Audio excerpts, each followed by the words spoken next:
till she popped up somewhere new. It was very dark, except for one light that was pointing straight at her. Oop, Gurk, I'm in the spotlight! Exclaimed Olive. She was on stage in a huge theatre. She was wearing a frilly collar and very, very pointy shoes. She could hear someone crying and headed off to investigate. Backstage was dark. She couldn't see anyone anywhere. She noticed the sobbing was coming from under a large fairy cushion in the corner. Olive tried to lift up the cushion, but the cushion moved and cried, "Ouch!" The cushion stood up, and Olive saw that it had arms and legs. It wasn't a cushion at all. It was actually a big brown bear. Oh, sorry, said Olive. Don't worry. Happens all the time. I'm Sir Derek Jackabear. I'm Olive. Pleased to meet you. But why are you crying? It's the opening night of the play. The actress I'm performing with hasn't arrived. I'm scared I'll forget my lines. Oh, dear. Well, I could be the actress, but I don't know the lines either. This is a disaster. What are we going to do, lovey? Olive saw that there was a big book sitting on a table next to a bottle of glue. Is that the play we're performing in? That's the one. 11th Night by William Shakespeare. And what do you use the glue for? I use it to stick this false beard on for the play. A script. Some glue? I think I may have an idea. With Sir Derek's help, Olive tore out all the pages from the script and stuck them everywhere. On the curtains, on the props, even on the stage itself. Oh, I see. Now we don't have to remember our lines. We can just read them. Bravo, lovey. As Derek stuck on his false beard, Olive put on the final piece of her costume, a huge feathery hat. Derek gave her one last piece of advice. Break a leg, lovey. Olive looked confused. It's what we say in the theatre. It means good luck. And with that, the curtain went up and the play began. Olive and Derek moved around the stage, reading the lines and acting out the play. Everything was going brilliantly until one of the big feathers on Olive's hat fell in front of her eyes. She couldn't see where she was going. One of her long shoes caught on a page that she had glued to the stage. Olive fell off the stage and into the audience. But the audience caught Olive and lifted her up high above their heads. She crowd-surfed all the way around the theatre before eventually landing back on the stage. And with that, the play was over. The audience went wild, clapping and cheering. This play is a huge success, boomed Sir Derek. I have my beautiful leading lady to thank for that. He leaned over and gave Olive a kiss on her beak. Mwah. Oh, I say. I didn't break a leg, but I've got a few bruises from falling off the stage. They both laughed, and as they did, Olive realised it was time to go. Typical Olive, daydreaming again, said her mum.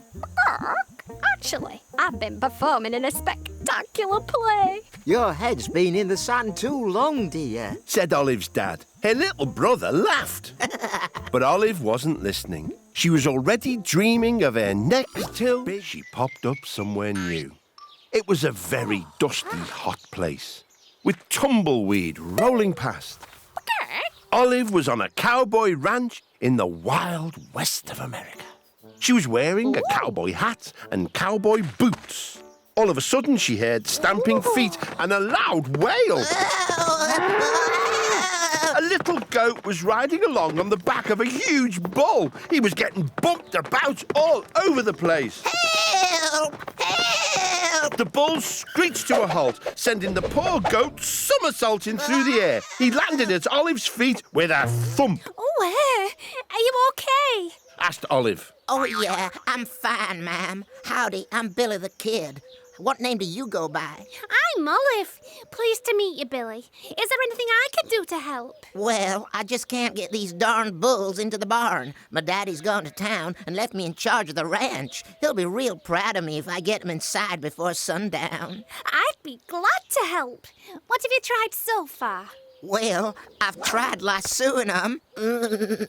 I've tried shouting at them, move your big behind right now. And I've tried poking them. Maybe I can think of something. Olive looked about and saw Billy's lasso lying on the ground. She also spotted a tall stack of hay bales inside the barn. She glanced back at the bulls and saw that they were grazing on clumps of hay. A lasso, some bales of hay. I think I may have an idea. With Billy the Kid's help, Olive tied a bale of hay around herself using his lasso. Then she stood in front of the barn doors. Yoo-hoo! Bulls, tasty hay! The bulls looked up and began to trot towards Olive. It's working. They're trotting towards the barn. The bulls started munching on Olive's bale of hay. Unfortunately, Olive was very ticklish. Oh, that tickles! Stop it! Stop it! Billy looked at Olive and was worried. Stop it! Stop it! Cried Billy. Stop it, bulls, please! Immediately, the bulls stopped munching and looked up at Billy the Kid. Why, sure thing, kid. Said one of the bulls. I think I've got it! Excuse me, bulls. I know you'd make Billy here very happy if you all went inside the barn. Please? Oh, yeah. Yes, please. Said Billy, catching on. Well, of course we will. We bulls love politeness. You should have just asked nicely, saying please the first place, Billy. Billy and Olive led all the bulls into the barn. Oh, why, thank you very much. See you in the morning, fellas. Just as the sun was setting, Billy's dad arrived home from town. Howdy, partners. Said Billy's dad. Jeepers, you've done a fine job today, son. Any trouble getting those bulls into that there barn? Well, just a little bit. Said Billy with a smile. But we're just pleased to get the job done. Said Olive. They all laughed, and as they did, Olive realised it was time to go. Typical Olive, daydreaming again. Said her mum. Actually, I've been a cowgirl in the Wild West. Your head's been in the sun too long, dear. Said Olive's dad. Her little brother laughed. But Olive wasn't listening. She was already dreaming of her next big adventure. Till she popped up somewhere new. Olive was standing by a swimming pool, surrounded by lots of cheering people. She was wearing a bright yellow swimming costume and goggles. Are all these people here to see me? Suddenly, a voice boomed out from some loudspeakers. Up next in the high diving competition is Braveheart Beaver, the undefeated 5-time gold medal winner. Olive realised she was in the queue for a high diving board behind Braveheart Beaver and an elephant. A high diving competition, and I must be one of the contestants. Exclaimed Olive. Olive was wondering why the elephant in front of her was shaking. I'm Olive. Why are you shaking? Hello, I'm nervous Nellie. Said the elephant. I'm shaking because I'm a bit nervous about jumping off that high diving board. I have this terrible fear of heights. Olive looked up at the diving board. Oh, I see. It is rather high. Braveheart Beaver scores 26. Said the announcer. Up next, Nervous Nellie. I can't do it. Said Nellie sadly. I can't do it. I'm off home. She slowly walked towards the door, hanging her head and trunk in shame. Olive tried to think of an idea to help Nellie. It was then that she spotted a man with a beard selling peanuts. Peanuts! Get your fresh salty peanuts here! Shouted the man. Elephants love peanuts. I think I may have an idea. Olive quickly bought a pack of peanuts and began to drop a trail of peanuts along the floor, up the steps of the diving board, and then along the diving board itself. Nellie noticed the trail of peanuts. Oh, I love peanuts. She exclaimed. She followed the trail, eating the peanuts as she walked towards the ladder, then up the ladder, and along the end of the diving board where Olive was standing. If you want the rest, you'll have to eat them before they get wet. Olive threw the rest of the peanuts off the edge of the diving board. Nellie leapt off after the peanuts. She sucked up all the peanuts as they fell through the air, spectacularly twisting around all over the place before landing in the pool with an almighty splash. Nervous Nellie scores 27. Said the announcer. And now we have one more contestant, Olive the Ostrich. Okay, now for my big finish. Olive gathered all her courage and ran towards the edge of the board. But the board was still covered in peanuts. Olive slipped and lost her balance. She went flying off the board, doing a flip, a triple backward somersault, and a corkscrew spin. Olive scores a perfect 30. She's the winner. I can't believe it. I won the gold medal. Exclaimed Olive. And I can't believe I overcame my fear of heights. Said Nellie. Oh, thanks for all your help, Olive. Oh, it was nothing. As the crowd continued to clap and cheer, Olive realised it was time to go. Until she popped up somewhere new. Olive was standing in a big science laboratory, surrounded by test tubes filled with colourful, bubbling liquids. She wore a white lab coat and a big pair of safety goggles. Suddenly, she heard a voice. No. What is the answer to this problem? Olive turned around and saw a small man in a lab coat. He was muttering to himself and staring into a microscope. Hello, I'm Olive. Ouch, you startled me. I am Professor Comeover, but you can call me Hair Comeover.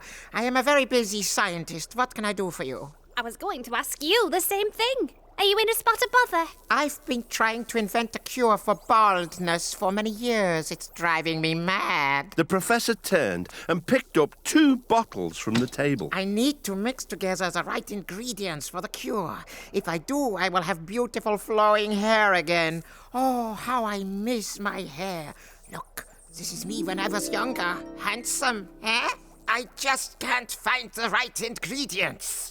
I don't know much about ingredients for your cure, I'm afraid. Then Olive spotted something in the corner of the lab. A mop. I think I may have an idea. Close your eyes, Hair Comeover. Professor Comeover closed his eyes. Olive pulled the handle off the mop and stuck it on top of the professor's head. You can open your eyes now. The professor looked in a mirror. I look like my great-aunt Brunhilde. He shrieked. I don't want this. I want to grow my own. All right, keep your hair on. Look, if you really want to help, I need you to get that big blue book down from the shelf. Well, this book can't have been open in a very long time. It's covered in dust. Olive opened the book and dust flew up everywhere. And Olive couldn't help sneezing. Achoo! The sneeze made her fall backwards into a shelf filled with hundreds of bottles. One of them toppled over and poured orange liquid into a beaker of purple liquid on the table. No, wait, that's not good. Cried the professor. All of a sudden there was a huge bang. I don't believe it. It's a miracle. You did it, Olive. You found the cure for baldness. You're a scientific genius. Professor Comeover was so excited he danced about all over the place. Thanks very much. Beamed Olive. It was then she caught her own reflection in the mirror. Well, I like it, but this huge hairdo could take some getting used to. Hey, would you like me to style yours a bit? Why not? Replied the professor. Using a comb and a pair of scissors, Olive went to work styling the professor's new hairdo. What do you think? Thank you very much. Well, it looks like you won't be needing to read this dusty old science book anymore. Oh no, I'm going to... Achoo! I've lost all me hair. Oh well, here today, gone tomorrow, eh? They both laughed.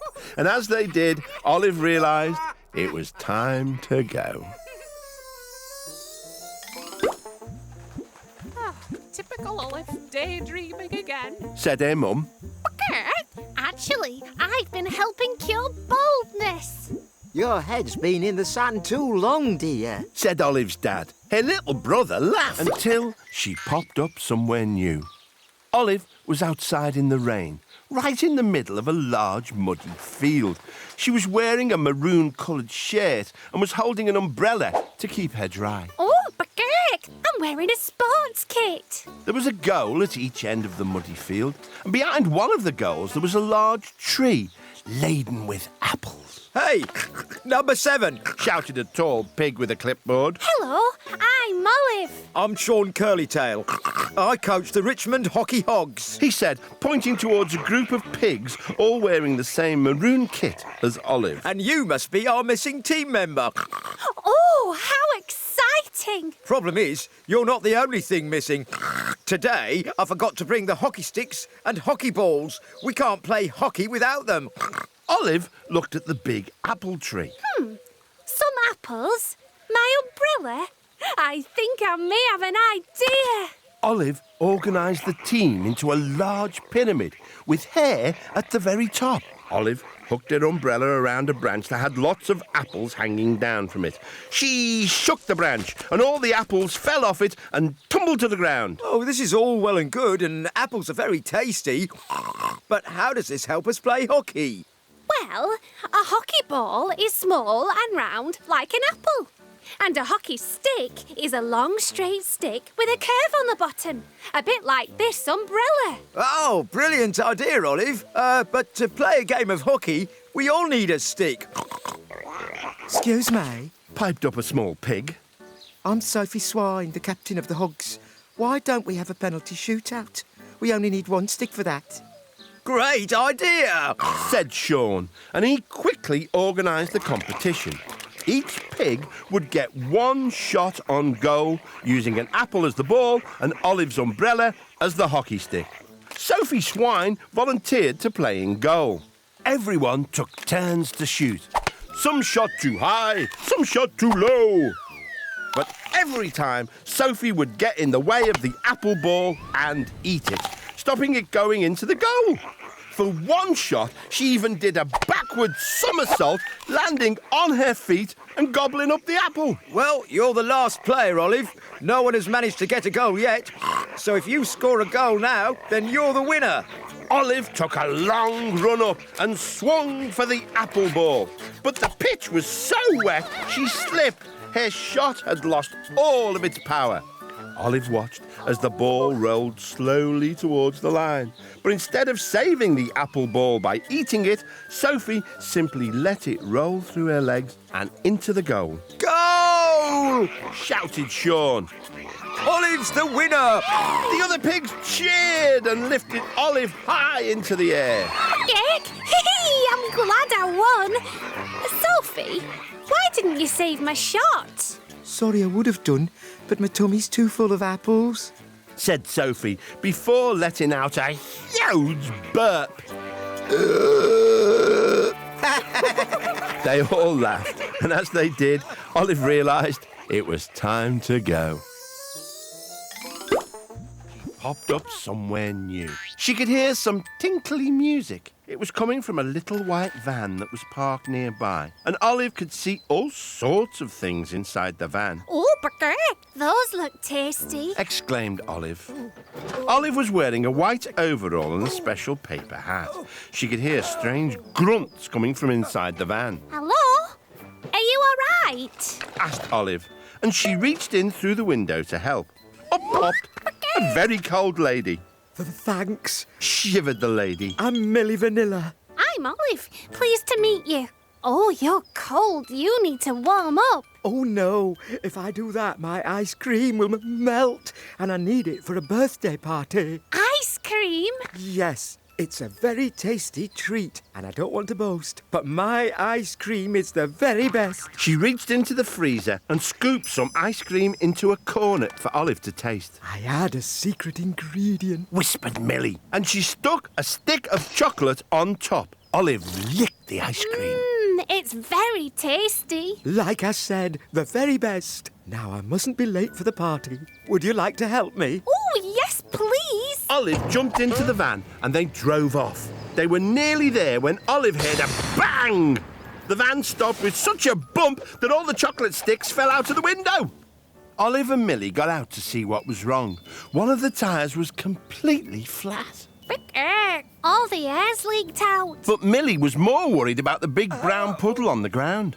What's worse, all my chocolate sticks have melted in the sun. What am I going to do? At least we still have the ice cream. But how can I get to the party with a hole in my tyre? Olive looked through the ice cream van window and saw the cornets and cherries. Cornets? Cherries? I think I may have an idea. She bit the end off a cornet and stuck it in the hole in the tyre. Then she scooped up the melted chocolate and poured it in through the hole. When the tyre was full, Olive plugged the hole with a cherry.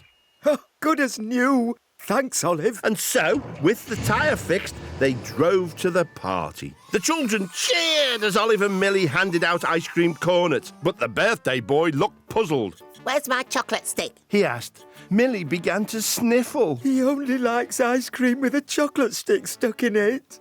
Well, never mind. Olive told the boy. This is the very best ice cream. Not without the chocolate stick, it isn't. He noticed the mended tyre. Hey, if I can't have a chocolate stick, can I have that cherry? Oh, not that one. Cried Olive. But before Olive could stop him, the boy pulled the cherry out of the tyre. Chocolate sprayed out of the hole, splashing everyone and everything. Oh, no. Said Olive. But then she heard the birthday boy laughing. Hey, this chocolate tastes amazing. In fact, this is the very best chocolate in the world. Surprised, Olive and Millie tasted their ice creams. Yum! Yum! I don't want to boast, but he's right. Boasted Millie. Which makes this the very best ice cream in the world.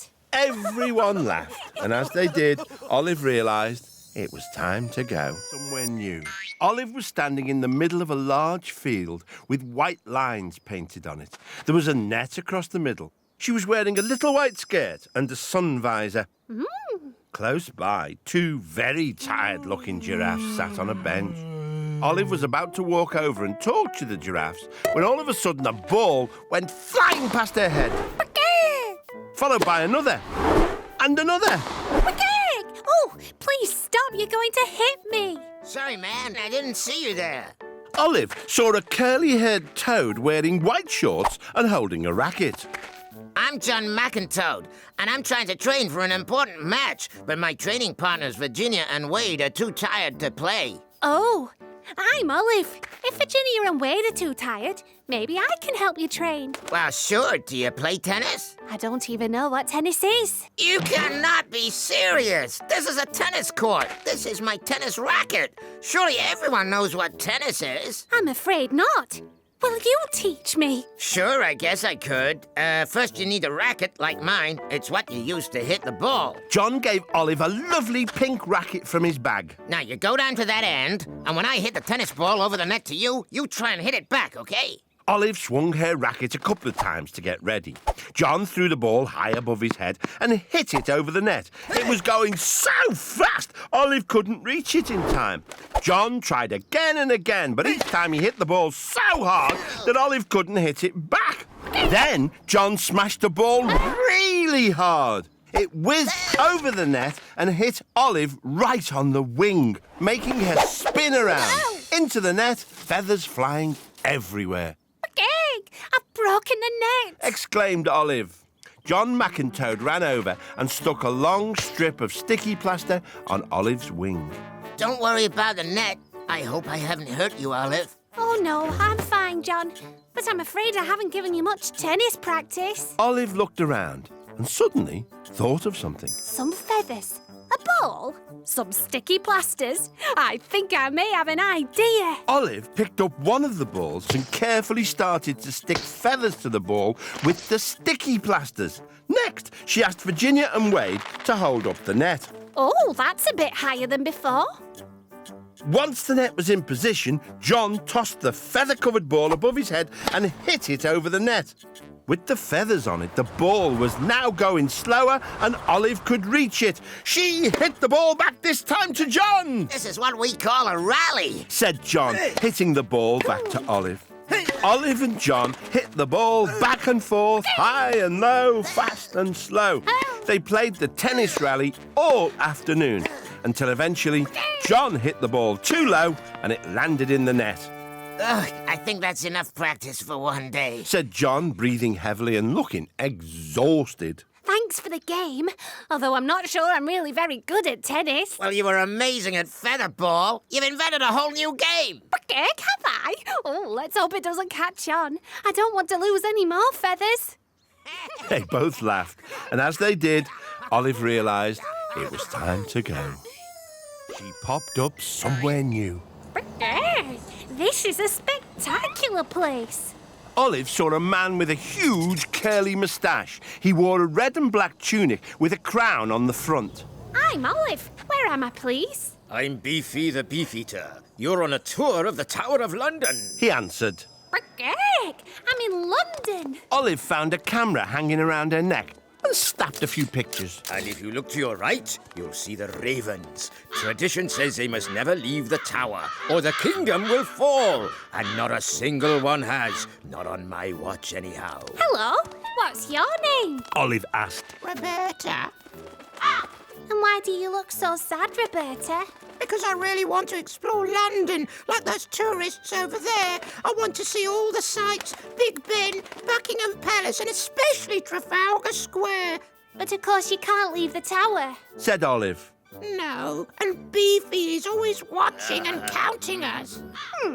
So you need to somehow get away without Beefy realising. Olive looked around and saw an ice cream van nearby. She also saw a lady tourist wearing a long black raincoat. An ice cream van. A black raincoat. I think I may have an idea. Please, can I borrow your raincoat? Olive asked the lady, who nodded. Then she bought an ice cream cone from the ice cream van. Olive put on the black raincoat and stuck the cone onto her own beak, using the ice cream to make it stick. She looked just like a raven. Well, almost. I'll pretend to be you, Roberta, while you go to see the sights of London. Wow, great idea.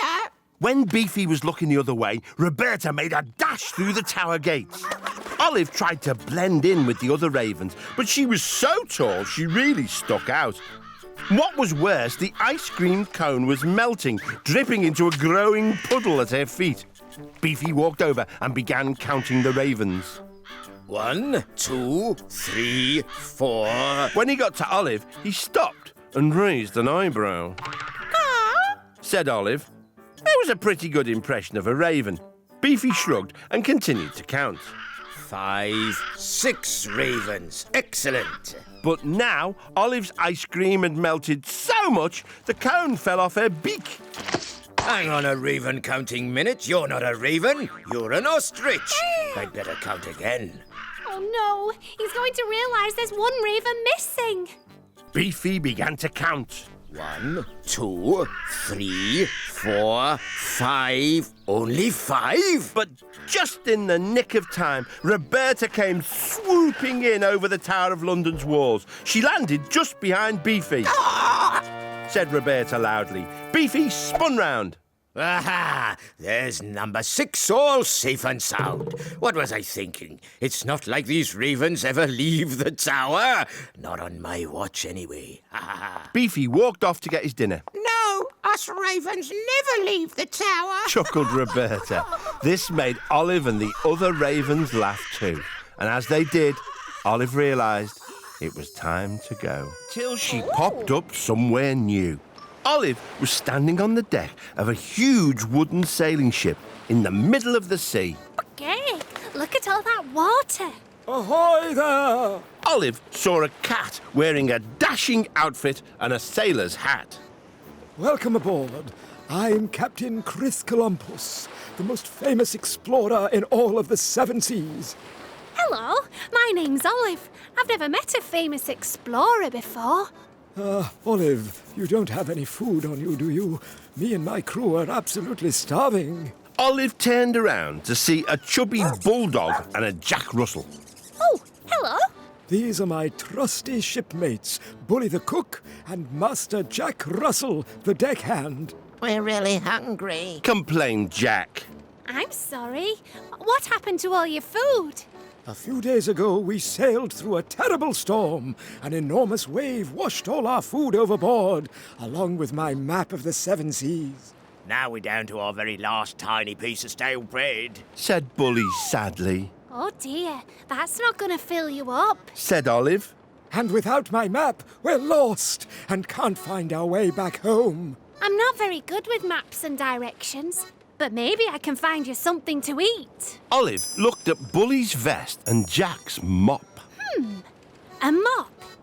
A string vest? I think I may have an idea. Olive tugged on a loose end of Bully's vest. It unravelled into a long piece of string, which she tied to the end of the mop. Oh, what's that for? Asked the confused Captain Chris. It's a fishing rod. We can use it to catch fish for dinner. I just need something to get the fish to bite. Olive spotted the last scrap of bread in the basket. She tied it to the end of the fishing line and threw it in the water. Oh! Cried the crew. Our last scrap of bread. You'll just have to wait. So they waited, and they waited. All their tummies rumbled because they were so hungry. After what seemed like ages, there was a tug on the line. Olive pulled a massive fish out of the sea. Hooray for Olive! Hooray! Cheered the crew. Olive caught fish after fish and all sorts of other tasty sea creatures. Then, suddenly, Olive felt one almighty tug. Oh, help! The crew all grabbed hold of the rod and together they pulled out a huge whale who immediately sneezed and from its blowhole gushed a spout of seawater with a map on top. My map! Now we're no longer lost. Let's celebrate. Woohoo! So Bully cooked the biggest fishy feast ever. They ate and ate until they could eat no more. Would you like any dessert, Olive? Jellyfish and ice cream? Oh, no, thank you. Just the thought of it makes me feel all wobbly. Everyone laughed, and as they did, Olive realised it was time to go. Till she popped up somewhere new. Olive was in a room full of lots and lots of colourful clothes hanging on long rails. Oh, hey, look at all these beautiful clothes. Suddenly, whoosh, a ball of screwed-up paper flew past Olive. Olive poked her head around one of the rails of clothes and saw a pink poodle sat at a desk, scribbling furiously. No. I just can't get this design right. Cried the pooch. She screwed up another piece of paper and threw it. Sorry to interrupt. I'm Olive. What are you trying to design? I'm Dogatella, famous fashion designer, darling. Tonight is the biggest catwalk show in Paris Fashion Week, and I'm meant to be showing off my amazing new designer dress. So what's stopping you? I've completely run out of ideas. I don't suppose you could help me, darling. Well, I'm no fashion designer, but maybe I can help. Olive looked around and saw balls of screwed-up paper Ooh. everywhere. What are all these screwed-up balls of paper, Dogatella? Those are some of my rejected fashion designs. No good. Lots of fashion designs, lots of clothes. I think I may have an idea. Olive collected all the screwed-up fashion designs and selected the best bits from each one. Then she took Dogatella's scissors and cut out all her favourite pieces. If I use all the best bits from each design, we should end up with an amazing designer dress. That just might work, darling. Dogatella helped Olive stick all the bits together. And when they'd finished, they set about making the dress using various pieces of clothing from the rails. Dogatella cut and stitched them all together, adding lots of shiny buttons and sparkly sequins. Finished. It's certainly an interesting design. They finished with just enough time for Olive to try the outfit on before the big Paris catwalk show. Dogatella helped Olive put on the dress.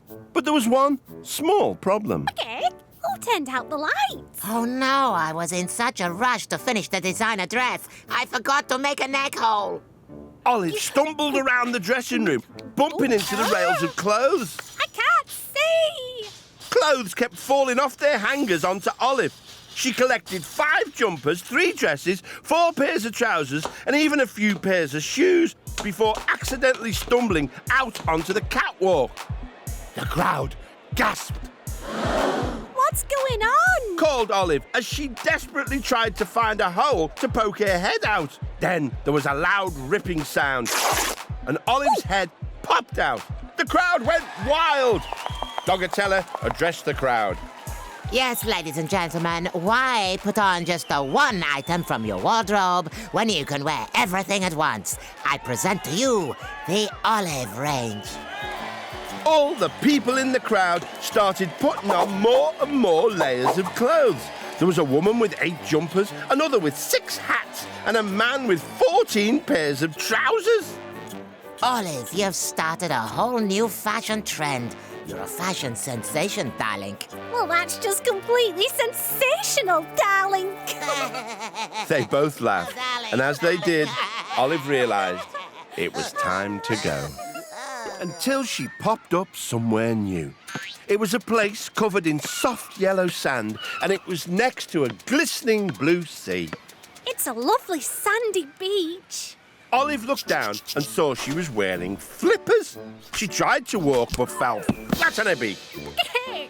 Don't worry, little ostrich. Boomed a loud voice. I'll save you. A strong-looking horse helped Olive up. He had the shiniest mane of hair and the brightest smile she had ever seen. He wore a red jacket and spoke into a megaphone. Hi, I'm David Hoppyhoof, beach lifeguard. Hey, your loud voice is making me ears ring. You'll get used to it.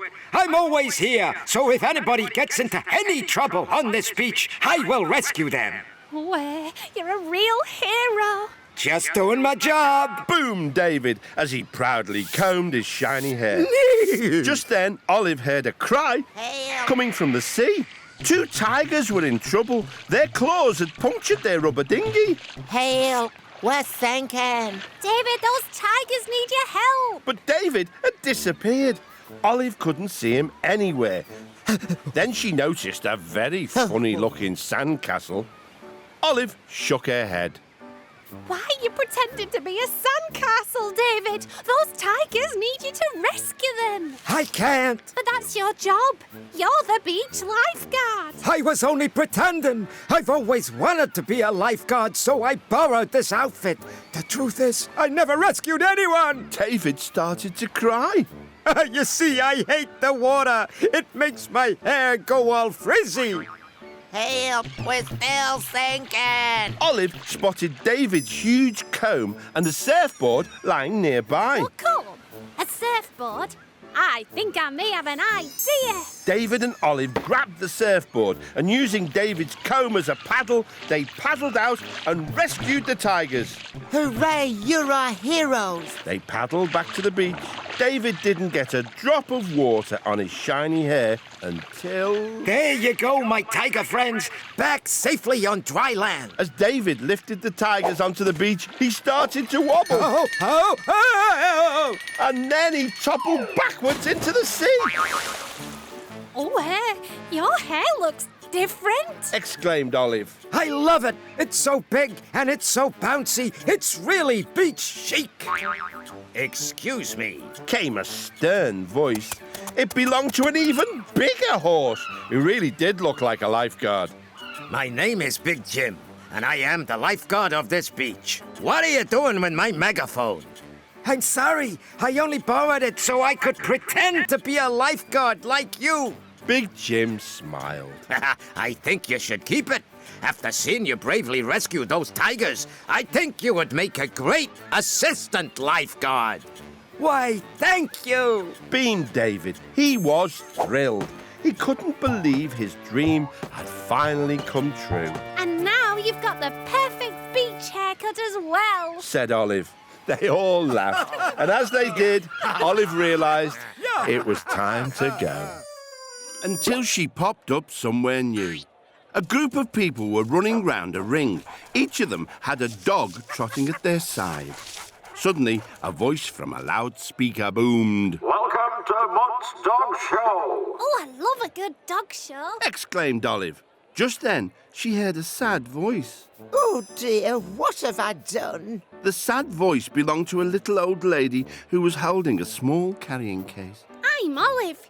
Is there something wrong? Oh, hello, dear. I'm Mrs. Moggins, but I should be called Mrs. Sillikins because I've come to the wrong show, and my little Buffy here won't be able to take part. Why ever not? Because Buffy is a cat. Mrs. Moggins whipped open the door to the animal carrier and a small whiskery creature peered at Olive.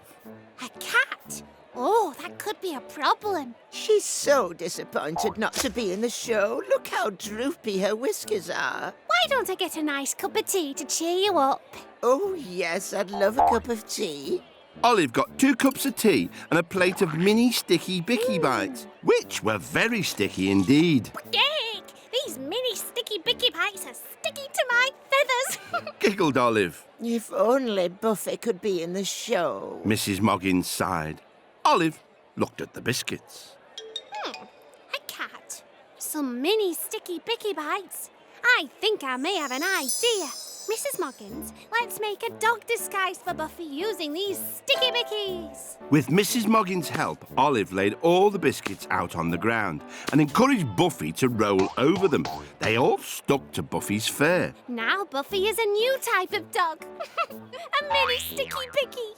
All she has to do is woof and her disguise will be perfect. Olive showed Buffy what to do. Woof. And Buffy copied her. I think you should take her into the ring, Olive. After all, the disguise was your idea. Things went well at first. Buffy trotted along nicely, she rolled over, and even gave the judge her paw. Let's have a huge round of applause for Olive the Ostrich and Buffy, said the judge. But just then, one of the dogs started to follow Buffy around the ring. Soon, all the other dogs were following her too. Yay! Cried Olive. I think they've got a whiff of the biscuits. The dogs chased Buffy, and Buffy chased the dogs. And the mini sticky bicky bites started to drop off. The dogs went crazy, woofing and munching the bickies up. Everyone could see Buffy without her disguise. Look, cried the judge. It's a cat. Everyone gasped.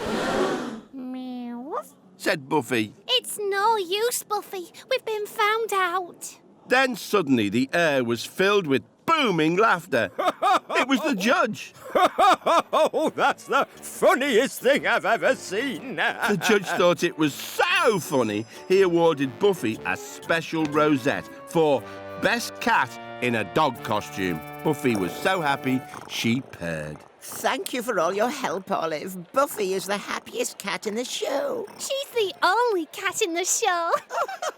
They both laughed. And as they did, Olive realised it was time to go somewhere new. Olive was outside in a large field. It was a cloudy day, and there was a machine with a huge pipe poking up into the sky. Lots of wires ran into a control box on the side with a big dial on it. Oh, watch out! Cried a voice. Olive just had time to duck as an old man flew right over the top of her head. He had a backpack with a spinning propeller and was carrying a remote control and a strange-looking object.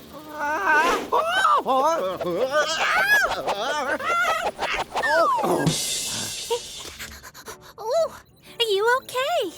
I'm Olive. Yes, I think so. Said the old man. I'm Dr. Cleverbrain, famous inventor, and this is my weather machine. I've just been trying to mend it. A weather machine? What does it do? It controls the weather. It makes clouds, rain, snow, thunder, lightning, wind, and it can even suck up the clouds too. But this special multispectral Ujikali Herbal Madrometer has fallen off the top, and the machine won't work without it. Oh, well, can you fix the, multi-spectral thingamy? I've been trying to fly up there using my helipack, but can't work the helipack remote control and hold the multispectral Ujikali Herbal Madrometer at the same time. A helipack? A remote control? I think I may have an idea. Maybe I could control your helipack using the remote control so you can replace the multi-herply thingamy thing. Great idea, Olive. Dr. Cleverbrain gave Olive the remote control. She started to move the sticks and jerkily guided Dr. Cleverbrain up to the top of the pipe. Olive was concentrating hard. This wasn't easy at all. Just a little bit closer, Olive. But Olive was so focused on controlling the helipack, she didn't notice she'd bumped the control dial on the weather machine. The dial on the machine turned to wind. Olive spun around trying to control the helipack as she watched Dr. Cleverbrain, but got tangled up in the wires, so she couldn't see what she was doing. Who turned out the lights? The weather machine made lots of rain. Oh, nine. Then suddenly it made a thunderstorm. Then a snowstorm. And finally it sucked up all the clouds in the sky, along with poor old Dr. Cleverbrain. Then there was a bang and a clatter, and Dr. Cleverbrain came flying out of the doors at the bottom of the machine. He helped untangle Olive. Oh, what happened? We fixed the machine, Olive, just like new. Olive looked up and saw all the weather shooting out from the machine into the sky. In one place, it was snowing. In another, it was raining. And in another place, there was a thunderstorm. And right above Olive was bright sunshine, making a beautiful rainbow. Looks like it'll be hard to forecast the weather today. Chuckled Olive. They both laughed. And as they did, Olive realised it was time to go. She popped up somewhere new. Olive was standing underneath a big tree. Next to it, lots of small aeroplanes were parked side by side. Gig, look at all these aeroplanes. Cried a little voice. Olive looked up and saw a tiny baby bird falling down from the tree. It was trying to flap its wings and fly. She just managed to catch the baby bird. Hi, Olive. Are you okay? I'm Barry. Squeaked the little bird. I was trying to fly, but I'm not very good at it. Well, you're only a baby. Where are your mum and dad? I don't know. I went for a nap, and when I woke up, they'd flown off with the rest of the flock along with all my brothers and sisters. Maybe you could help me fly and catch up with my family. I'm sorry. Ostriches can't fly. Oh, what am I going to do? Olive looked over at the planes and noticed one of them taking off into the sky. I'm sure no one will mind if we borrow a plane for a little while. After all, it is an emergency. Olive and Barry walked over and jumped into the cockpit of one of the planes. Inside, she found a long scarf and some goggles and put them on. You know how to fly a plane, Olive? Asked Barry. Not really. But how hard can it be? Olive saw a big red button in front of her. She pushed it and the engine roared into life. Olive steered the plane towards the runway. How do I take off? Maybe it's this big lever. Olive pulled back on the lever. The plane accelerated down the runway and they soared up into the sky. We're flying! I know! It did take Olive a bit of time to get the hang of flying the plane. Flying a plane is harder than I thought. This is the best fun ever! Eventually, Olive brought the plane under control and Barry spotted something above them. It was a flock of birds. Look, I can see my mum and dad. Barry waved up to his family. Barry, what are you doing in that plane? Land down there. We'll meet you on the ground. Just one tiny problem. I don't know how to land. What are we going to do? Olive looked up at the flock of birds and then at the long scarf around her neck. A scarf? Some birds? I think I may have an idea. Olive turned off the engine and the propeller stopped. She took off the scarf and held it so it trailed above the plane. Okay, I want everyone to grab hold of this scarf and keep flapping those wings. All the birds in the flock grabbed hold of the scarf with their feet. They kept flapping their wings and the plane stayed flying. It's working, Olive. The birds flew the plane back down, setting it gently on the ground, right next to the other planes where Olive and Barry had found it earlier. Phew! Oh, thanks, everyone. We didn't know we'd left you behind, said Barry's mum, giving him a cuddle. Yes, I was sure I'd counted all our chicks before we left, but I must have counted wrong. What a surprise. It was Olive who helped me. She's my hero. Thank you, Olive. That's okay. I had a flapping brilliant time. They all laughed, and as they did, Olive realised it was time to go. Until she popped up somewhere new. Olive was wearing a sparkly purple tutu and white boots with metal blades on the bottom. She was standing on a white floor in a big, chilly room. Olive took a step forward, but slipped on the floor. It was made out of ice. She fell over and landed on her bottom. Ouch! Oh, this floor's very slippery and very cold. A very glamorous ice skater glided up to Olive and helped her to her feet. Oh, thanks for helping me up. My name's Olive. The ice skater was wearing a sparkly white outfit and a cape made of hundreds of purple ribbons. He was looking rather upset. Hello, Olive. My name is Sammy Sparkle, and I'm having a dazzling disaster. Why is that, Sammy? It's the biggest ice skating competition of the year, Shimmer and Shine, and my partner is nowhere to be seen. Without a partner, I can't enter the competition, and it begins in 1 hour. Maybe I can help you. But can you show me what to do? So Sammy took her wing and tried to teach Olive how to ice skate. But Olive slipped, wobbled and flopped all over the place. Well, I'm not sure ostriches are cut out for ice skating. Oh, but Olive, how are we ever going to win Shimmer and Shine? Just then, Olive noticed Sammy's cape. The ribbons from your cape. I think I may have an idea. They went backstage to Sammy's dressing room and got to work. Olive plucked the ribbons from his cape and tied them all together. Oh, what are you doing to my cape? I've made a long ribbon to tie us together. Now I'll be able to stay on my feet while we dance. Oh, what a fabulous idea. Suddenly, a voice boomed out over the loudspeakers. Will the final 2 competing ice skaters please come to the rink? Olive quickly wrapped the ribbon around them, tied a knot, and off they went. They glided out onto the ice and began to dance together. Because Olive was tied to Sammy, they both performed an amazing dance, and Olive didn't fall over. It was all going so well until the knot in the long purple ribbon began to loosen and Olive slid away from Sammy. Oh, no, Olive. What are we going to do now? Grab onto one end of the ribbon and I'll hold the other.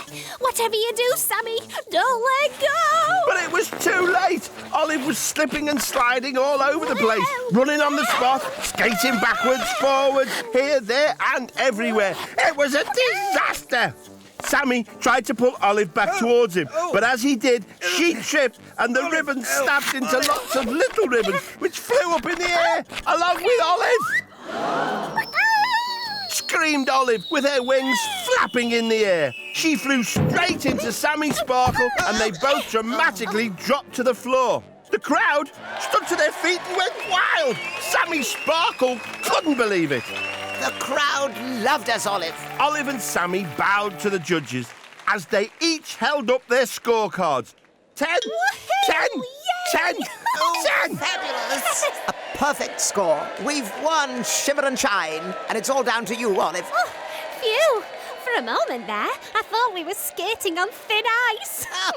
They both laughed. And as they did, Olive realised it was time somewhere new. Olive was standing in a dental surgery. On the side counter sat some dentist tools, a bottle of mouthwash, and some tooth floss. Olive was wearing a blue nurse's smock. I'm at the dentist. A large crocodile was sitting in the dentist's chair, looking rather scared. Are you okay? Asked Olive. Not really, said the crocodile, shaking her head. From the surgery hopped a little bird, also wearing a blue smock. He grabbed a metal prodder from the counter. Hello, I'm Olive. Morning, nurse. I'm Johnny Lee Mola, dentist. But I'm not the nurse. I see the patients here. Smiley Sally, yes? Said Mr. Mola. Toothache, eh? Warned her to clean those teeth. Clean teeth, no toothache, see? Mumbled Smiley. I didn't quite catch that. She says she did clean her teeth, but then she lost her toothbrush. Oh, dear. Smiley here doesn't want to open her mouth. unless I can see her teeth, I can't make the toothache better. Smile, please. Olive looked over to the counter and spotted the mouthwash. Smiling? Mouthwash? I think I may have an idea. Olive took a big sip of the mouthwash and gargled loudly. The funny gargling noise was such a surprise that Smiley didn't just smile, she laughed. Mr. Molar quickly flew up, landed in Smiley's mouth and began to inspect her teeth. Well done, Olive. Keep it up. Laughed Smiley. Just a bit longer.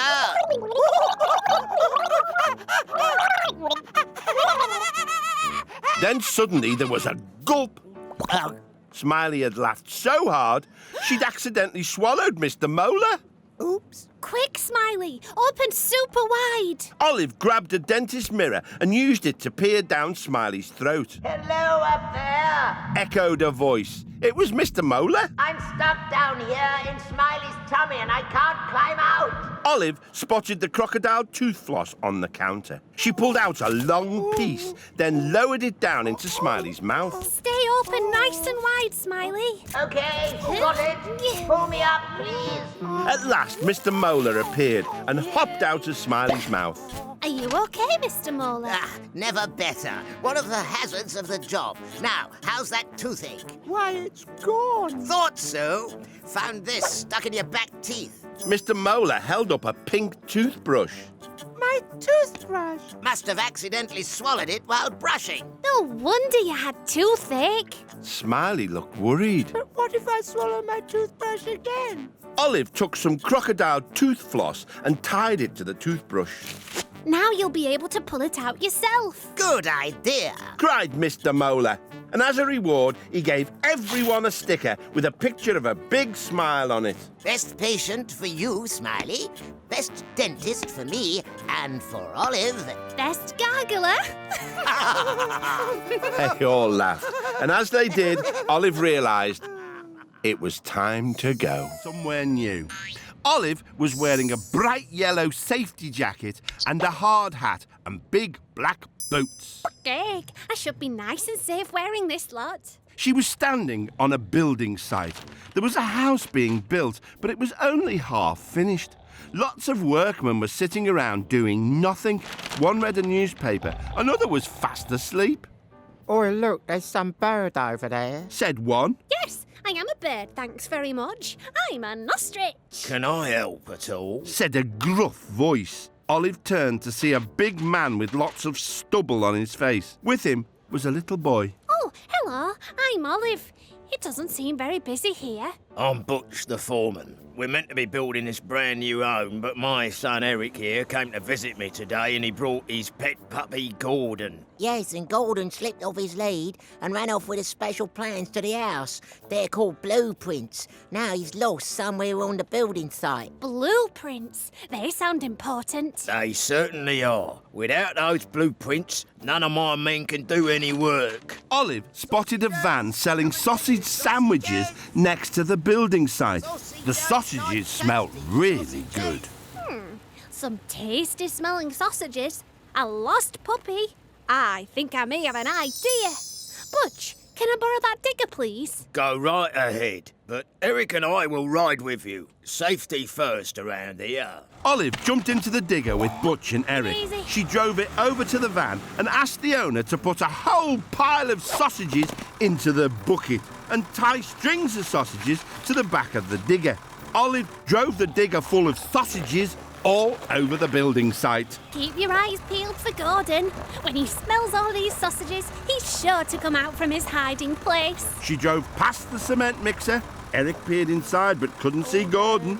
Olive drove past the crane. Eric looked up inside the cab, but the puppy wasn't inside. Then she drove all around the half-finished house. I don't see Gordon anywhere. Olive turned to see there were lots of dogs chasing the digger. Gurg, they must be after the sausages. Maybe Gordon's with them. Let's stop and see. Olive stopped the digger and they gave the sausages to the hungry dogs. But Gordon wasn't with them. It's no good. I think Gordon's lost forever. But then Olive heard something. The sound of someone snoring gently. It was coming from underneath the sausage van. Olive peered under the van, and there, fast asleep, was a little puppy. Gordon, we found ya. Gordon had a big fat tummy from eating lots of sausages, and he was also lying on something. It was the blueprints for the house. Excellent. Now we can finish building this home for stray dogs. All the dogs barked happily when they heard this. Thanks for helping me find Gordon, Olive. And thanks for helping me find the blueprints for the dog home. Would you like to stay for a sausage sandwich? I think I've seen quite enough sausages for one day, thanks. They all laughed, and as they did,